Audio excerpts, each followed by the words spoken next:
Tout de suite, on va aller jaser avec un enseignant du Centre d'apprentissage du Haut-Madawaska de Clare, nul autre que Joey Nadeau. Salut! Allô, Jean-François? Évidemment, Joey, la situation n'est vraiment pas facile pour personne. Actuellement, dans le monde de l'enseignement, comment on s'arrange? Comme on peut. Évidemment, avec l'annonce du ministre de l'Éducation il y a 2 semaines que les écoles restaient fermées jusqu'à la fin de l'année scolaire, ça a quand même fait son effet.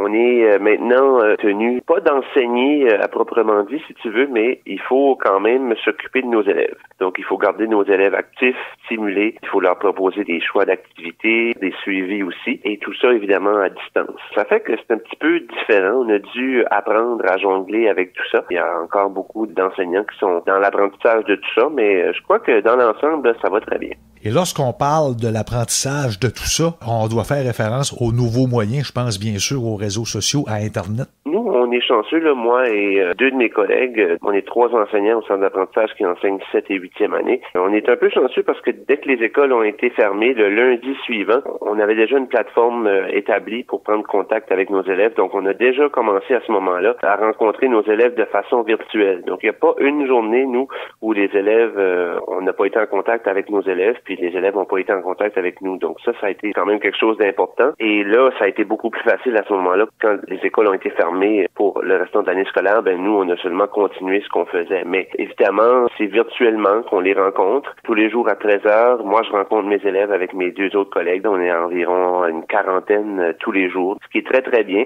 Ça nous permet de garder un suivi, évidemment, sur leurs apprentissages, sur les activités qu'on leur donne, parce que on leur donne une feuille avec plein d'activités pour toute la semaine. À ces petites rencontres virtuelles-là, on répond aux questions et on regarde où sont rendus dans leurs apprentissages. Puis également, on fait des petites activités, des petits jeux, des petites choses pour, évidemment, garder l'attention des élèves et tout ça. C'est pas la réalité de tous les enseignants de pouvoir faire des rencontres virtuelles avec leurs élèves, puis encore moins de pouvoir les faire tous les jours, là. Mais nous, on est chanceux pour ça. La plateforme jemeduc.ca, ça doit être d'une grande utilité, j'imagine. C'est une grande utilité, Jean-François, mais cette plateforme-là a été lancée d'abord et avant tout pour les élèves eux-mêmes et les parents. Pour les enseignants, ce n'est pas nécessairement l'endroit où nous, on va aller puiser nos ressources. Un parent, par exemple, qui est à la maison puis qui dit mon enfant aurait besoin d'enrichissement ou mon enfant a besoin de se garder actif, il a besoin de faire autre chose que ce que le professeur fournit parce qu'il a fini les travaux dans les délais ou aujourd'hui, l'enseignant n'a pas fourni rien en français, et bien, il peut aller voir sur cette plateforme-là et puiser des activités pour que son enfant puisse en faire. Donc, il y en a pour tous les niveaux, il y en a pour toutes les matières scolaires. C'est pas nécessairement d'utilité pour nous, les enseignants. Si je ne m'abuse, en quelques jours, quelques semaines, le maximum, il y a une plateforme semblable à celle-là qui va être lancée, mais pour les enseignants cette fois-ci.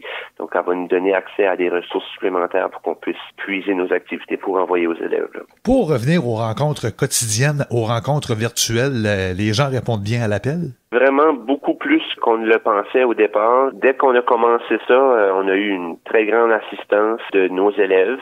Ça s'est accentué encore plus quand ils ont annoncé que les écoles étaient fermées puis que les élèves devaient vraiment travailler de la maison à partir de ce moment-là. Parce que si on se rappelle bien, quand les écoles ont fermé pour le reste de l'année scolaire, on n'avait pas nécessairement eu de précision. Les élèves n'avaient pas reçu d'indication qu'ils devaient travailler à la maison. Puis nous aussi, d'ailleurs, on n'avait pas rien reçu. Là, on était comme en attente de savoir si les écoles allaient réouvrir ou pas. Finalement, on retournera pas, mais il faut continuer les apprentissages. Donc, on a eu une très bonne participation. C'est excellent. Malheureusement, il y a des gens pour qui Internet est moins bien accessible. Aussi, il y a des gens que c'est du côté des appareils que ça pose un problème. C'est quelque chose qu'il faudrait que soit vérifié. Tu sais, quand tu es obligé de faire des travaux sur un téléphone portable, c'est pas nécessairement la meilleure chose. Et Internet, c'est pas nécessairement accessible non plus. C'est une triste réalité de nos régions, là. Entre-temps, on s'arrange le mieux qu'on peut. Joey Nadeau, merci beaucoup. Merci Jean-François, ça me fait plaisir.